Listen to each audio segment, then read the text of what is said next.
Riven, no, that is an opportunity for that Riven to go flexible actually, no. Pero the best way possible, since open ng Xin Xiao, Lee Sin, or even the Viego, Summit should take the Riven. Yeah, and they're starting off strong here on the side of IIX, having that Riven locked in already. Could be Karma, could be Summit, but just to control the tempo of that, SSE got a Renekton and an Ezreal. So we all know how beefy, like what Butter said, Tauntaun can be. That's going to be a struggle there on the side of IIX, but we'll see. Well, something different na, no, from SSE, not prioritizing the Camille. Mas gusto nga talaga nilang yung leniency ng Renekton from all stages of the game, plus the guaranteed stat that he could bring. Like, malakas talaga yung sustain niya. He could pop the dominus and tank so much of the damage. Tas yung range pa na binibigay ng Ezreal makes it so na they really have this very nice positioning when it comes to skirmishes. No? So, very good first two picks so far for SSE. For IIX, they are mostly relying on the possibility that they could pick someone off dito sa SSE with the Garen and the Riven pick. Pinakamaganda dito is probably a mid lane na sobrang epas na kagad na pwede nilang piliin ngayon, no? Gragas is actually banned. Sayang, no? Maganda sana yan for IIX. Alright, so they picked up the Saya, but going back to the Garen pick that you mentioned earlier, the Sovereign combo. So no matter how many times Garen is always going to be meta. Wala, it's just a safe choice for a Baron laner. But for a Saya pick, that could power Jace! Spike. But the Jace mid lane. Could be a mid lane. Oh, yeah, I think it is a mid lane. So they already bring up the physical damage already on the side of SSE. So let's see if they would try to maybe put a Gwen or an AP for the side of SSE. Okay, so they might just go something different pagdating sa SSE, no? Since Camille is still open, they might just go for a full AD comp, considering na yun na yung direction na binibigay ngayon ng IIX. The ban here is on to Yasuo, and I think the respect from the Yasuo is the fact that he could so much soak from the damage dun sa kalaban niya, no? Especially from the wind wall and the capability of him getting so much gap closeness dun sa mga malakas talaga kumuha ng distansya, especially the Ezreal and the Jace. So the Yasuo ban, I feel like that is a sort of a niche ban talaga, no, na hindi mo agad gagawin sa una, sa pangalawa mo talaga dapat gagawin yan. And the Fiora, grabe nga naman talaga SSE. Like, how much could you have done from that game 1 and 2 para ikatakot ng IIX yung Fiora? Yeah, as we know, Fiora, very versatile champion. Pwede siya yung taga-push lang, or could also help a lot in the clash. Just assassinate the backlane. Ang dali eh. So having that ban out on the side of IIX could be a good sign for them.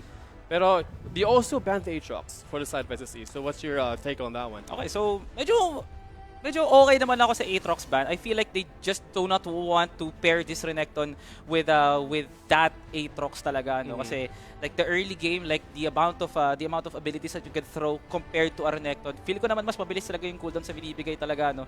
And the trades will be much more nicer because you have so much inherent healing the once you learn Umbral Dash talaga, no? So okay na okay yung ban na yan, no? They really want to respect the fact that the most of their bans really scale well in the mid game, from the Severe and as well as the Aatrox, no? So SSE does not want IIX to make it a comfortable position pagdating sa mga pangalawang or third dragons. And being comfortable is not going to be the play because, again, they have the very similar pick of the Maokai over there. So we've seen this Maokai in Game 1 and also I think Game 2. It did well. Of course, got the 2-0 lead, but this is going to be interesting as for IIX they are locked in Leona against the Maokai. So interesting tank battle, tank supports. And, oh man, I'm excited for this one. So, maganda yung pang-dispel ng dalawang supports. I kinda understand like why was the Leona picked. I feel like the Zenith Blade onto the Ezreal is a challenging part. Kasi parang kailangan niya muna maging aggressive para mawala yung ability na yun eh. But for Maokai, he could just press second and then the Twisted Advance will guarantee someone a route. And IIX so far, AoE all over the board. Amplification from the Eclipse. Yung single target nila from the Garen, the AoE from the Riven. Ang gandang flexibility neto for IIX. They just need a better execute compared to SSE that they have been doing so much flawlessly sa unang dalawang games nila. Yeah, and again, this is the... Okay! Teka lang! Wait, that's a prank. That's a prank. Okay. It's a Gwen mid. But it is a Gwen, like what I mentioned earlier, a Gwen could really complement the lineup here for the side of SSE. So they have damage, some AP damage as well, some fronts, so... well balanced, but on the side of IX, so they have the clash potential that you've mentioned. Having the Leona, the Sandra, and of course the Riven lockups and the combos could really do well. But here we are, just in 30 seconds from now, guys, we are about to enter the match point game here between IX and SSE. So, Salvatore, man, this is it. Eto na talaga yun. It's getting hot in here, dude. It's time for a legacy written dito sa Wild Rounds Pilipinas Open. The chance for SSE to crown themselves the champions of Wild Rounds and IIX to create a different style of game right here. No? Kasi the first two games, it was very forgettable for IIX. But right now, this is now their last chance, to make sure that they still have a lifeline dito sa serye na to, no, Creoles. And you, the viewers watching right now sa ating Facebook page, do you want IIX to succeed? IIX win sa comments natin. Or do you want SSE to remain standing at sila mas na pinakatataas ngayon? SSE win in the comments below if you want that. This is still Wild Rounds Pilipinas Open, and man oh man, what a month, what a continuation of events it has been. No, what a tournament. Actually, Successful tournament. Has been just so many shocking moments. Yung hindi mo inaasahan na mangyayari, boom! Diba? So, yeah. if you're guys, I'm not ready, dude. It's gonna be tough. Again, sometimes if your back is against the wall, like on the IIX team right now, they need to do everything that they can to stay alive. Kasi the momentum right now is in the side of SSE. So, do you think that momentum could last, or if IX can bring that comeback moment that they are looking for? It's really hard to tell considering that like the minds right now of IIX are kind of twist and turned, no? Parang medyo nagugulahan si IIX kung saan muna talaga sila pupuntirya, no? And this is very reminiscent of their fight with AC Enigma last time, where IIX was able to make it so na sa kanila na yung series after that game number 3. Death Bush play over to IIX. First blood. No escape for you, my friend. Binigyan ng first spade si Tonte. And that was the bush check that you do not want to take. So, out of the bat, it's going to be the first blood taken here by IIX. That's a very good sign actually for IIX. They were able to predict the position of Tonte and without even burning the barrier. Kahit hindi niya nga nakuha yung skip and slash din eh. He really wanted to survive at least para madina yung snowball neto ng IIX. And so far, the game has been very, very different. Etong game lang na to, no, with a very early lane swap plus IIX being able to control the map that early. Very different from IIX. And just to continue what you're saying there, they changed the level of pace here on the side of IIX. They read the rotation from the side of the Tonte, and they were not expecting him to be there, and they delivered quite well over there. Very different different positioning, no, from IIX. Like the risk factor from that, no, is SSE could take 5 members. Oh my god, the chain CC, absolutely beautiful. Superman that almost binugahan din. Grabe, nanlamig si Onyx doon. Grabe naman yun. Kasi diba Ignite, fire yun eh, yellow siya. Diba? Nahipan, may wind.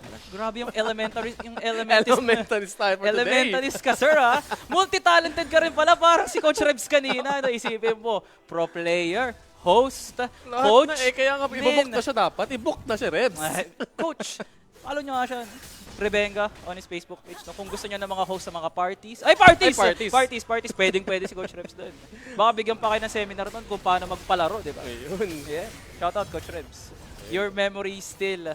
Kahit saan, dito sa Wild Rift na to, nakikita namin si Coach Rebs.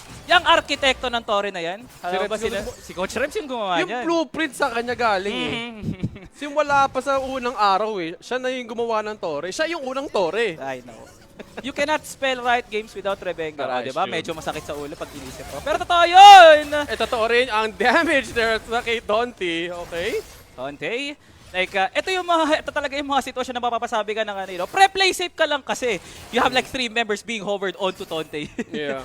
And again, we see, okay, a little bit of engage. Twisted advance. Gusto nilang focusin dito yung pinakamatigas talaga. Karmas! Doon sa likod. Good two-man knock-up from the Riven. And the win start was even beautiful from Karma. Pero there goes the trade. Eto na si Tonton. Galit na galit. Gustong manakit. 3 members running away. IIX will be getting a trade. Man, I thought that's gonna be a Wallis moment there from Karma. Kita ko ni resets. Tsaka so, the rotation, but okay. Teka lang. Medyo nilamig si Akar doon.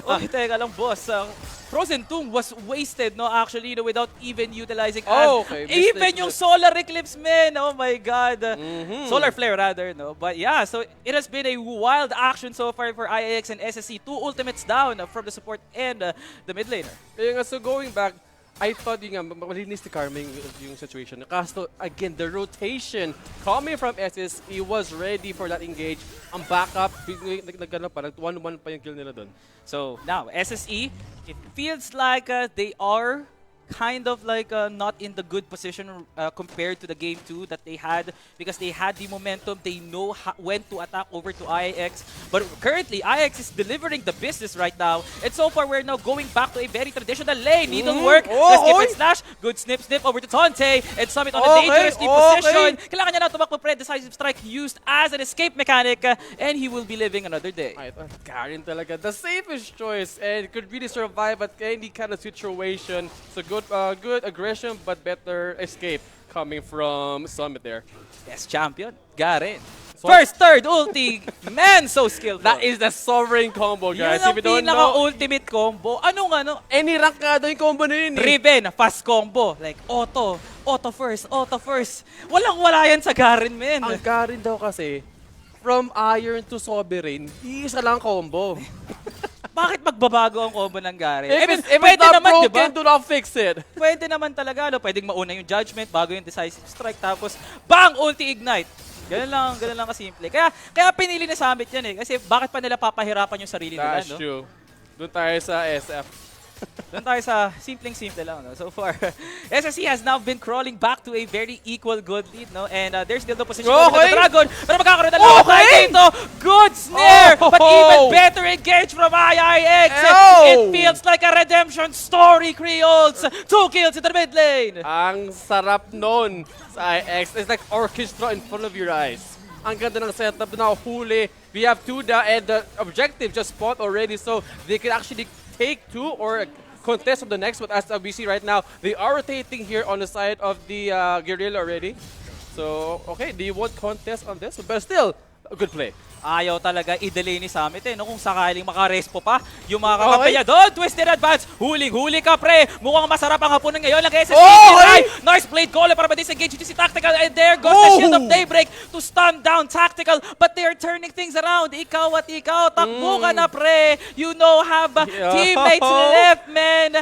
Slowly but surely makakatakas siya. But here comes Tonte. Flash out of the Baron Pit. But here comes the accelerated shock blast. Binigyan ng burst fade ngayon si Ikaw at Ikaw. The rotationness of SSE is beautiful. Beautiful. It's magnificent. Good job. Ang ganda. It's like art. The rotation is like art.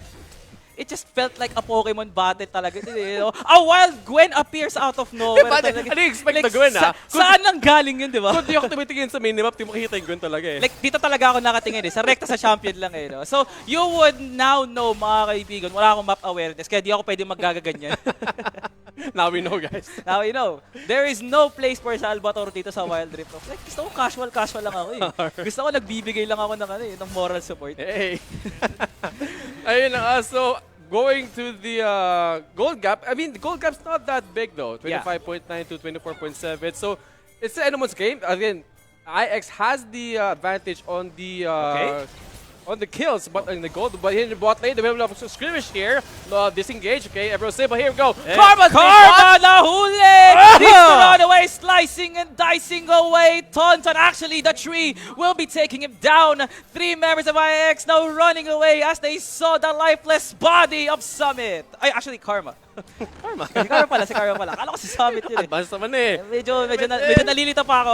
Okay! Glacial Path and then Frozen Domain over to Hacker. But here comes the tower dive. Sobrang lambot Ikaw at Ikaw para hindi ka support pare. And the first kill will be on the side of SSE. Hacker now running away with a dangerously low HP. Tactical still very healthy though. But right now SSE still on a possession. Tonte from the backside. But there is no teammates nearby. And there goes the Hollowed Fist para makapagsokan pa ng damage. Hindi na sapat yun, men. Burst down over to Karma once again. Pangalawang beses niya ng black and white screen yan, Creoles. Another death onto Ikaw at Ikaw. Disaster now chasing down Onoops in trouble! Blast will be hitting to the skies and down you go. SSE now in the lead. Man, oh man.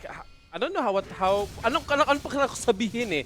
The rotation ng SSE sobrang ganda, and for the side naman of IX, Karma did some risky moves there. Absolutely. He did see some potential, maybe sa gank, sa bot lane, or try to help out on the clash, pero it ended up not really good on his side. Pero again, still quite early, only 8 minutes, so many rooms for improvement for the side of IIX. So IIX now needs to at least come back from the momentum that SSE is throwing, no? Kasi like ilang beses na pinakita ng IIX na kaya nga nila mag-team fight, no? But so far, SSE has been delivering the business much superior to IIX from damage output to positioning, from late positioning actually. You know, even the post fights, SSE still manages to take control, which is very, very important. That is surprise the enemy team na meron pa palang paparating na team fight. IIX have been dealing with those surprises countless amounts of time, and they need to read the map perfectly. That is true. And of course, if look at the draft, ang ganda ng clash potential Sobra. ng IIX. They just need that one good clash. Isang Na lang talaga. Things can turn around, okay? Kasi tinan mo, sa draft ng SSE, more on, okay, never mind though, but again, the way that they rotate, yung maabaka, bigla lang susulpot ang SSE. Samit, Gets more takbo kills na, pre. Apat ang sumusunod sa'yo. Twisted advance to take him down. But he still managed to take alive. Nice frozen 2 para hindi pa makalapit dito si Acker. Feather Storm just to use as an scapegoat, man. IIX blowing so much para makatakas lang. Okay, so for me, it's so hard to play safe at the current state of the game. I'm just being honest. Yeah, okay? it's true though. Kasi if you're IX, you would want to play kind of safe kasi you're behind and you're feeling the power spike here from the side of SSE. So they're denying the play safe of IX by being so aggressive na hindi sila makahinga.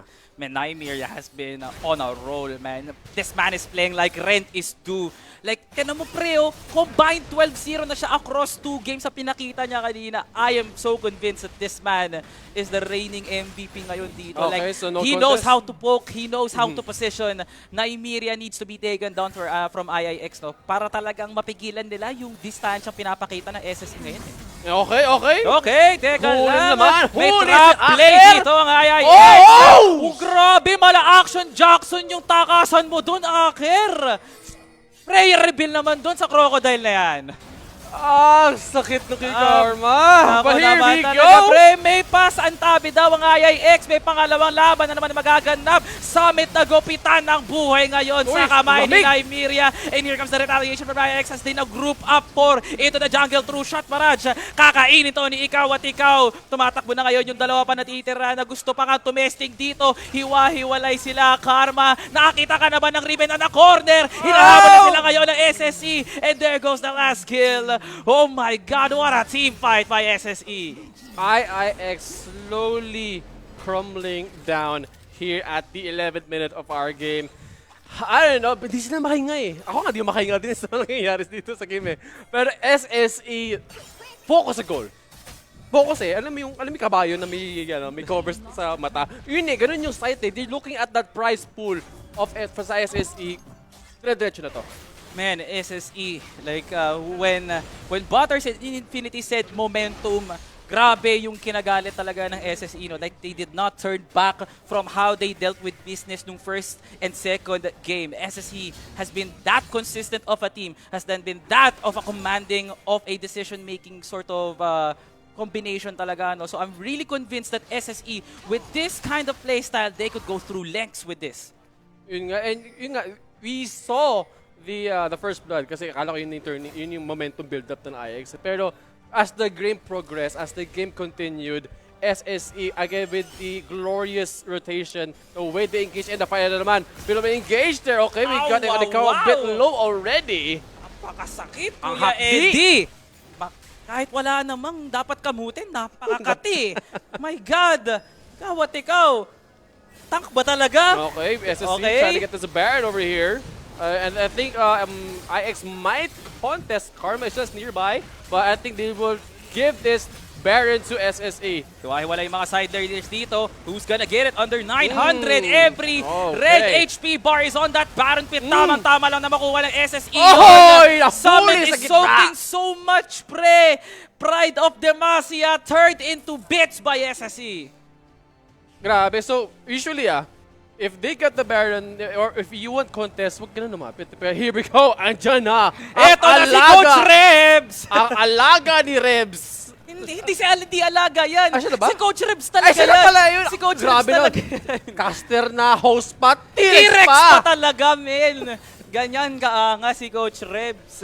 Alright, in the mid lane, they will focus the Rebs in the mid lane. So, eto na, creating more pressure here for the side of SSE, trying to get the turret down here in the mid lane. Nilaser na ni Rebs, okay? Ay, na-push. Grabe yung arsenal ni Coach Grabe, Rebs. grabe no? sila. Grabe, malumanay na nga yung bosses. Galit na galit pa talaga. Hindi sa kasi mga- sabi nila, silence is deadly. Ay, yan na talaga. Teka Simple lang. as that. Sami to, huli na naman. Man, you have been so forward in the past 2 team fights. You have to be careful from your life. Nature's Grasp, wala na for SSE. That is a good sign for IIX. At least, they could still engage onto something at hindi sila madidispel kaagad. Okay, top lane, Chert, a trouble here. Engaged for SSE. And 2 inhibitor towers down. All control for SSE. 12k gold lead. Ano pang pwede mong sabihin sa SSE para sabihin hindi sila lamang? Lahat na meron sila, men. Meron talaga, men. And I feel like SSE, in this situation, all they have to do is to make sure that that one team fight is an S+ rated talaga. So far, they're really maximizing the use of the T-Hex here. Just buffing the minions. It was able to get 2 inhibitor tower down. So, alam mo yung naamoy mo ni ulam eh. Kailangan mo na talaga makita yung ulat, saka kainin mo na lang. Yun yung parang mindset ngayon ng SSE eh. So let's see kung di-deliver talaga. Kasi andun eh. Andun yung momentum nyo. An item check, we have the 6-0 on Nymeria. So you just have to ride on that. Keep the momentum high for SSE so they could just do the job and say the job's done. Okay. Ice Dragon, second for SSE. This is going to be a even better team fighting for SSE, considering like the amount of stats that it could bring doon sa mesang na sineset up ngayon ng IIX para magsipagkain na tayo. Now SSE with the game on their hands. Now is the chance for IIX to at least retrieve the pluma, pre, para hindi na kayo yung magsulat ng kwento na to oras na to para kami naman, men. With that huge of a kill lead from the side of SSE, IIX, they need to make sure that every single execution na etong minuto na to, Creoles, papabor talaga sa nila. And looking at that gold lead, 10k. My gold God. lead, 51k, 61k, almost 62k. So, I'm not closing the door yet on IIX, but it's tough. Kasi, you try to play safe, di kaya. You try to be aggressive, di rin kaya. So, I think they have to wait for that momentum for IX to hanapin yung choke point or parang mistake. But we do have 5 seconds left here on the Baron. So, do you think they could contest on this Baron for IX? I don't think so. Pero kung makukuha nila yung opposite side, no, sila yung magmimistulang red team, at least they have a 50-50 chance. They just need to make sure that that is the goal. SSE! What is this? Forcing a team fight sa jungle. Wala na bang Baron? Kailangan na ng Baron. On the win na sila. Ayan na sila. Tinakot lang pala si IIX. They burned the ultis, which mattered the most for the side of SSE. Kasi they know that the low Ikaw does not have the Eclipse anymore. So, having that in the knowledge, wala nang set potential for the side of IIX. So, they can do, maybe go Baron, wait lang sa bush if they'll see if they would contest. So, see now, ito na. Nagbabayar na SSE trying to secure this win for them in this game number 3. Yeah, it's a 5-man collapse on the Baron. For sure, mabilis lang talaga matutunaw yan. It's going to be an easy Baron for SSE with no contest whatsoever. Here comes the Nature's Grasp. Last-ditch effort for IIX. SSE will be taking the first kill over to the life of Summit. Oops, running away. Wala namin natunaw na si Onub. SSE! My God, we have an ace! Oh my gosh, SSE is moments away from being the champion here at the Rounds Pilipinas Open. And here we go, the champions, SSE, inikutan pa. Ito na ang kalimbang sa sobrang taas ng inangat na SSE. Hindi na sila maabot ng IIX sa 100 na sumali. Isa lang ang magtatanghal na kampiyon. SSE, your Wild Rounds Pilipinas Open champions. Grabe, the sweep is real. Momentum the whole game eh. It's just so different. There we go. Guys, galing na rin sa Pinushin to rin reps. May 6-man pala. Pero going back, despite the jokes, huge congratulations, guys, to SSE. They have been, again, one of the top names in our tournament. And at the end of the tournament, they have delivered, and now they are the champions. There was no one, absolutely no one. Skida tried, pero SSE pa rin talaga ang nanaig.